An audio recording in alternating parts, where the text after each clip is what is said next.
कमलदीप जी बताएंगे उनके साथ हुआ था ये सुप्रीम कोर्ट में जब जीत गई तो उन्होंने क्या कहा था, इससे मैं समझता हूँ आपको रास्ता मिलेगा। जी कमलदीप जी बता दें। लास्ट टाइम जब सर 2020 का हमने मेंस दिया था, उसके बाद हम लोग सुप्रीम कोर्ट गए थे सर, रिट फाइल की थी हम लोगों ने। तो जस्टिस के एम जोसेफ की बेंच में हमारा केस लगा था सर। तो हमारा जो मेन आर्ग्यूमेंट था वो यही था कि एक 3 घंटे के क्वेश्चन पेपर में 76 क्वेश्चन, जो कि नेक्स्ट टू इम्पॉसिबल है किसी के लिए भी करना। तो हमारा ये मेन आर्ग्यूमेंट था। उसके ऊपर जस्टिस के एम जोसेफ ने कहा कि इसमें है क्या। जैसे एक क्वेश्चन के 3 पार्ट थे। पहला क्वेश्चन पूछता था कि क्या ये मुमकिन है, यस और नो में आपको आंसर देना है। दूसरा वो पूछता है कि भाई क्या कारण है, और तीसरा वो उसको उल्लेख कीजिए। तो उनका कहना ये था कि ये सर नो के क्वेश्चन है, इसमें अगर आपको लग रहा है कि आपको घंटे लगेंगे तो ये आप हमें ऐसे एडजस्ट चाहिए ही नहीं अपने यहाँ। क्योंकि आप जब एक पेपर का पैटर्न ही नहीं समझ पाए तो आप आके कैसे समझेंगे कि स्टूडेंट में बैठ के आपको क्या करना है। उनका मतलब बहुत तीखा प्रहार था उस टाइम पे हम लोगों के ऊपर, और खासतौर से इस आर्ग्यूमेंट के ऊपर कि पेपर बहुत लेंथी है। उनका कहना यह था कि पेपर लेंथी नहीं है, पेपर तो बहुत आसान था, आपको आपका समझने का तरीका गलत था। जी देखें, इसमें मुख्य कारण जो था प्रैक्टिस, क्योंकि उस समय अचानक पहली बार ये पेपर आया था तो मैं समझता हूँ तो दिक्कत होती थी। इसका मैं एक और एग्जाम्पल दूंगा। अभी मुजफ्फरनगर में थे, अब यहाँ से ट्रांसफर हो गए वो। 2018 में सुप्रीम कोर्ट में प्रैक्टिस करते थे निशांत जी, संभवतः निशांत नाम है उनका। वहां पर एडवोकेट ऑन रिपोर्ट थे, उन्होंने एग्जाम दिया और जब यहाँ आए बताने के लिए वो कि उन्होंने क्या किया, तो उन्होंने कहा कि मैंने 3-2-1 का फॉर्मूला अपनाया था। ये क्या है कि अगर 3 नंबर या 4 नंबर का क्वेश्चन है तो उसे कहीं भी हमें 3 या 4 लाइन से ज्यादा नहीं लिखना है। अब ये कहना बहुत अच्छा लगता है, लेकिन जब लिखते हैं तो लाइन ज्यादा हो ही जाती है। तो उसका एक और ढंग है कि हमारी प्रैक्टिस इतनी हो लिखने की कि हमें दिक्कत ना हो। दिक्कत क्या आती है कि हमारी प्रैक्टिस जब कम हो जाती है लिखने की, इस एज में हो भी जाती है, क्योंकि आजकल कंप्यूटर का जमाना है, ड्राफ्टिंग भी कंप्यूटर से होने लगी। जूनियर्स हैं, उन्हें बता दिया, उन्होंने लिख दिया, बोल दिया, लिख दिया। मैं भी अपने हाथ से ज्यादा लिख करके अब डिक्टेशन ज्यादा देने लगा। कल एक डिपार्टमेंटल इंक्वायरी का मैंने निष्कर्ष लिया जांच समिति की तरफ से, तकरीबन 35-40 पेज लिखे होंगे, अपने हाथ से नहीं लिखे, टाइपिस्ट को बुलाया, लिखवा दिए। तो हमें पता ही नहीं लगता, जब पेपर में बैठते हैं जब पता लगता है।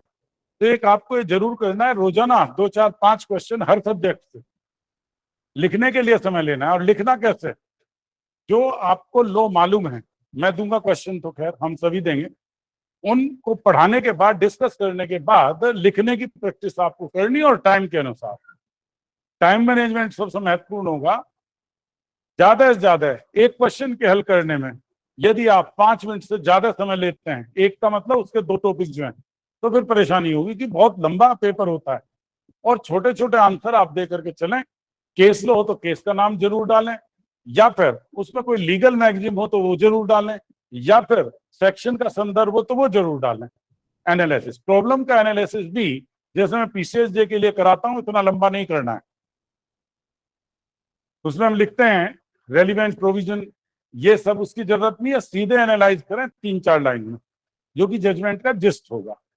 तो ये मैं समझता हूं दैट विल बी बेटर। मैं एक एग्जाम्पल आपके सामने रखता हूं अभी, इसे हटा करके। एक क्वेश्चन आता है, मैंने लिखाया भी है, पीसीएस वालों को भी लिखाया अभी पिछले दिनों, और मैं समझता हूं that will be better for the same. यहाँ पर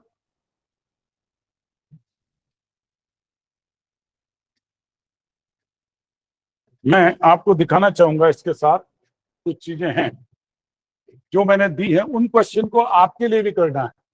अभी जो हम ऑर्गेनाइज क्राइम के बारे में बात कर रहे थे, बल्कि आज भी हमने क्लास में ऑर्गेनाइज क्राइम किया, इसलिए ऊपर ही है ये मेरे पास भी सिंपल रूप से है, तो मैं आपको दिखा रहा हूं। यहाँ पर स्पेसिफिकली एक क्वेश्चन ऑर्गेनाइज क्राइम की डेफिनेशन के साथ एक शब्द आता है कंटिन्यूइंग कंटिन्यूइंग अनलॉफुल एक्टिविटी। यहां क्वेश्चन क्या आ सकता है, what do mean by continuing unlawful activity provided under section 111 of BNS.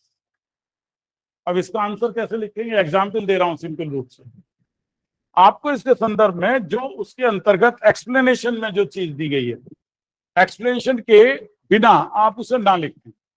Explanation का संदर्भ में एक्सप्लेनेशन नंबर 2 में जो चीजें दी हैं केवल वो लिखना है, इसके अलावा कुछ नहीं लिखना है। कोई केस लो तो वो चिपकाना है, मुश्किल से 3 या 4 लाइन में आता है। एक ये क्वेश्चन आपके सामने आ रहा है, ये क्वेश्चन आपको तैयार करना है पीसीएसजे के लिए भी, मेंस के लिए भी। ये मैं एग्जाम्पल दे रहा हूं, पढ़ा नहीं रहा हूं। जब इसे करेंगे तो आपको क्या करना है, इसमें बहुत लंबा आंसर नहीं देना है। सबसे पहले प्रोविजंस का संदर्भ देना है। विच टाइप ऑफ ऑफेंसेस, शायद सबको दिखाई दे रहा हो question. Which type of offences come within the purview of organised crime and how it is different from petty organised crime. Hindi में कह सकते हैं कि निम्न में से किस प्रकार के ऑफेंसेस, किस प्रकार के अपराध संगठित अपराध की श्रेणी में आते हैं और ये किस प्रकार संक्षिप्त संगठित अपराध से भिन्न है। यहां पर स्पेशली इस क्वेश्चन के आंसर में हमें पूरे प्रोविजन को देखते हुए उनके दंड, उनकी अवधि, ये सब देखना है। जब हम इसके अंतर्गत कंसीडर करते हैं ऑर्गेनाइज्ड क्राइम के बारे में, देखो संगठित अपराध की जब हम बात करते हैं, अगर बड़ा भी आने लगे, ऑर्गेनाइज्ड क्राइम की डेफिनेशन आने लगे, तो आपको 4 पॉइंट याद रखने हैं बस। 4 हेडिंग बनाओ, 2-2 लाइन में लिखो, बात खत्म। ऑर्गेनाइज्ड क्राइम के अंतर्गत हम कह सकते हैं दिस टाइप ऑफ ऑफेंसेस, हम कह सकते हैं offences included in organised crime continuing unlawful activity including, इसके अंतर्गत ये शामिल है। अब यहाँ एक बहुत महत्वपूर्ण चीज है, यहीं पर एक केस आया जिसमें कहा डेफिनेशन इज इंक्लूसिव। यहां आप ध्यान रखेंगे, यहां से भी एक क्वेश्चन आता है, ये जो आपके सामने दिखाई दे रहा है स्पेशली, इस पर हम स्ट्रेस करेंगे। यहां से क्वेश्चन नोट कर सकते हैं आप। ये मैं एग्जाम्पल दे रहा हूं जिस तरह से हम करेंगे। डिक्टेशन बहुत ज्यादा नहीं देंगे, बाद में नोट्स आपको मिल जाएंगे, डिक्टेशन का समय भी नहीं है। हाँ, पैटर्न आपको जरूर सीखना है क्वेश्चन आंसर का। यहां हम कह सकते हैं एक क्वेश्चन आ सकता है, मैंने शायद लिखा है, नोट कर लेना। वेदर, नोट कर लें, whether multiple FIRs to be lodged is sufficient to determine the organized crime, to determine the offense of organized crime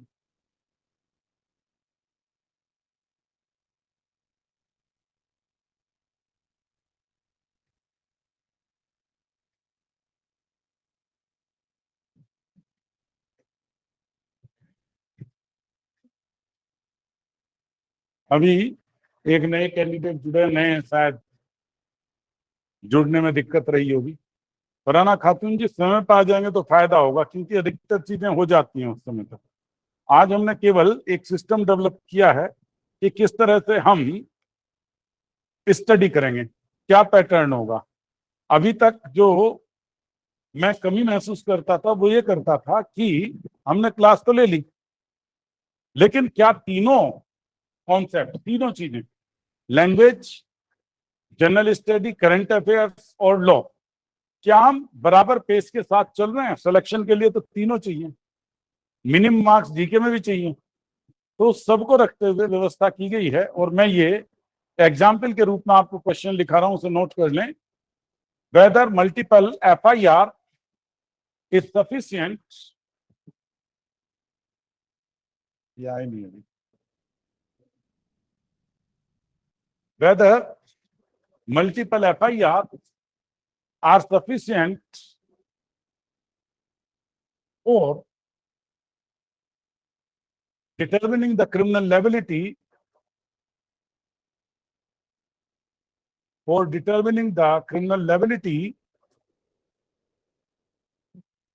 for determining the criminal liability for the offense of organized crime. अब कई बार और भी कुछ नहीं, एक ही चीज पूछ लेंगे, what do you mean by organised crime syndicates. यदि आपने एक्सप्लेनेशन 1 नहीं दिया तो मैं समझता हूं परेशानी होगी। 4 लाइन लिखनी है, ज्यादा कुछ लिखना ही नहीं है। यहां ये नहीं है कि पूरा 111 आपको उतारना है या फिर ये बताना है इसकी हिस्ट्री क्या है। अब जब ये क्वेश्चन मैंने लिखाया है तो इसके संदर्भ में आंसर देते हुए हीरा लाल वाला केस 2025 का आपको डालना ही है। I hope that you are getting the point. सभी इस चीज को समझ रहे होंगे।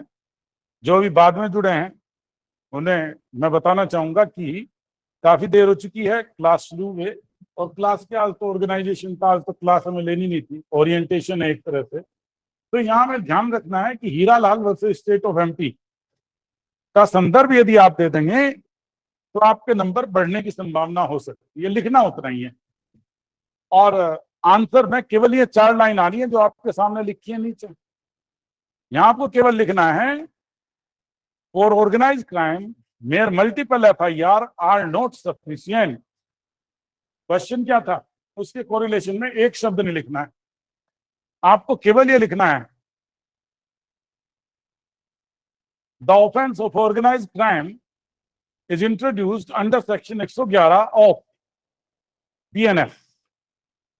यहां ये भी लिखने की जरूरत है it was not available in IPC। अनावश्यक क्यों लिखते हैं।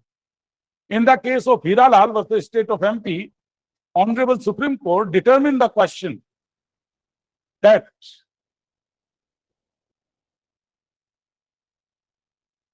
in case of organized crime mere multiple FIR are not sufficient to determine the criminal liability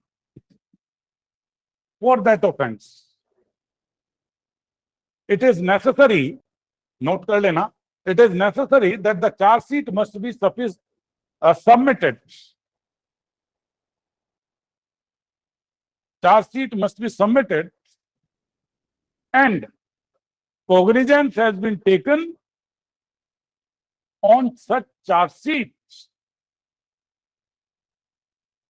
within a period of 10 years. I hope आप इस चीज को समझ रहे होंगे कि ये एग्जाम्पल और ये एक क्वेश्चन में एक ही क्वेश्चन यही नहीं होगा केवल, इसके साथ 3 क्वेश्चन और मिलेंगे। एक क्वेश्चन तब पूरा होगा, उसके साथ प्रॉब्लम दे सकते हैं, वो प्रॉब्लम के अलावा अन्य चीजें रख सकते हैं। तो मैं समझता हूं आपके पास इस चीज में कहीं कोई परेशानी नहीं होगी। किस तरह से हम इस चीज को देखेंगे ये देखने वाली स्थिति है जी।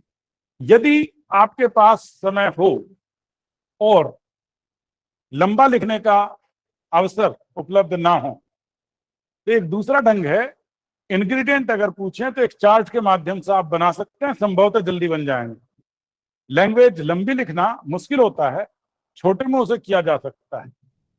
यहां बताना चाहूंगा, कोशिश ये करेंगे हम कि जो हम क्लासेस ले रहे हैं उनके जो नोट्स हैं वो भी आपको अवेलेबल हो जाएंगे, लेकिन आपको लिखना तो पड़ेगा। रोजाना के लिए आपको लिखने का टाइम निकालना पड़ेगा। किस समय लिखेंगे ये आपको देखना है। डिक्टेशन हम बहुत ज्यादा नहीं देंगे, नहीं तो कोर्स खत्म नहीं होगा। जो डिक्टेशन के इच्छुक हैं और इस एग्जाम को नहीं दे रहे हैं वो कृपया इसमें बार बार पूछ करके टाइम खराब ना करें। इसमें क्योंकि हम लिखाएंगे नहीं, हालांकि रिकॉर्डिंग मैं करूंगा इस क्लास की, रिकॉर्डिंग आप चाहेंगे तो फिर से मिल सकती है। तो मैं समझता हूं इसमें किसी का कोई सजेशन हो, इनवाइटेड है, अब बता सकते हैं। अब शर्म आ रही हो, झिझक हो तो बाद में बता सकते हैं। हालांकि आप लोग सभी एडवोकेट हैं, एडवोकेट को तो झिझक नहीं आती बोलने में। इसलिए मैं चाहूंगा यदि किसी कोई प्रॉब्लम मन में घुमड़ रही हो, समय के हिसाब से मैंने आपको पहले बताया फिर बता रहा हूं, सुबह 5 बजे से भूपेंद्र जी जनरल अवेयरनेस जीके वाले पार्ट को लेंगे, 7:15 बजे से सोना जी शुरू करेंगी 20 तारीख से, आज से नहीं 20 तारीख से। बीच में प्लानिंग चाहिए और क्या सब्जेक्ट होगा ये हम पहले आपके ग्रुप में डाल देंगे, जिससे कि आप पहले से पढ़ करके तैयार हैं। दूसरे दिन हमें क्या पढ़ाना है या कोई केस है तो मैं उसे कोशिश करेंगे हम उसे पहले डाल दें जजमेंट को, जिससे आप पढ़ लें, हिंदी इंग्लिश वालों की समस्या भी उससे शॉर्ट आउट हो जाएगी। तो मैं समझता हूँ that will be the better way, क्योंकि मैं स्वयं में घुटन महसूस कर रहा था कि मैं आप लोगों के प्रति कितना ईमानदार हूं, और मुझे लग रहा था कि केवल मेरे रोजाना क्लास लेकर के 4 शब्द बताने से सिलेक्शन नहीं होगा, उसके लिए पैटर्न बदलना पड़ेगा। तो हमने उसी नए पैटर्न के साथ शुरू किया, प्रयोग है, संभवतः सफल होगा। और इसके साथ एक मॉक टेस्ट जब आपका सब्जेक्ट होगा उसके पेपर से 15-20 दिन पहले हम लेंगे, यहीं पर बुला करके जो मेरठ से हैं या आसपास के हैं, गाजियाबाद तक के भी हैं, वो भी आ सकते हैं, बहुत दूर हैं तो आने की जरूरत नहीं है। मैं समझता हूँ कोई सजेशन हो तो आप दे सकते हैं, अभी एक परिवार के रूप में हम बैठे हैं, कहीं कोई वो नहीं है। ये मत समझना कि हम सजेशन देंगे तो सर नाराज हो जाएंगे, मैं नाराज नहीं होऊंगा। सजेशन से चीजें निखरती हैं, रिफाइंड होती हैं। अगर सजेशन नहीं आते तो कुछ नहीं होता जी। If there is any suggestion for anyone, time के संदर्भ में हो, पढ़ाने के बारे में कोई नई चीज हो, तो आप ये सजेशन इनवाइटेड हैं, आप बता दें। फिर परसों से क्लास आपकी प्रारंभ होगी, कल से ना होकर के परसों से, जिसमें और सिस्टम डेवलप कर सकें तो उस चीज को देखेंगे, क्लास करके देखें। फीस वगैरह के लिए आपको सूचित कर दिया जाएगा स्पेसिफिक रूप से। जी बता दें, जिन्होंने पहले फीस दी है उनकी वो खत्म नहीं हुई है, वो उसके अंतर्गत एडजस्ट होगी। लेकिन जिन्होंने नई फीस दी है वो उस तरह से देखेंगे जैसा होगा मैसेज के रूप में। ठीक है जी, किसी का कोई सजेशन हो तो दे सकते हैं, always invited. No suggestion it means एक तरह से शांत रहना भी एडमिशन है एविडेंस एक्ट में। इफ यू आर साइलेंट, और यहां चूंकि मैंने पूछा है तो इसके संदर्भ में एक पूरा केस आता है, श्री कृष्ण वर्सेस कुरुक्षेत्र यूनिवर्सिटी, याद होगा आपको, पढ़ा है 76 का। Mere silent is not fraud, but where there is the duty to speak and anyone is silent, it means they are admitting the fact. And if you are admitting the fact silently, then it will be the admission that you are accepting all the term and condition of the class. Okay, कोई और कुछ suggestion हो दे सकते हैं। धन्यवाद, नमस्कार। शायद online में सबको कोई दिक्कत नहीं हो रही होगी, क्योंकि सभी एचएस वाले हैं और प्रैक्टिस में हैं, कोई कहीं अपने कार्य में लगा है, तो यही सुटेबल लगा कि इसे ऑनलाइन ही रखा जाए तो बेहतर है। और कोशिश ये करें कि जो एग्जाम के लिए जा रहे हैं पूरी शिद्दत के साथ लगें, ईश्वर आपके साथ है, सफलता आपको मिलेगी। जो कर्मठ मेहनती व्यक्ति होता है उसे ही सफलता मिलती है, यदि सही डायरेक्शन की तरफ आप काम करते हैं। ओके, धन्यवाद सभी के लिए। I hope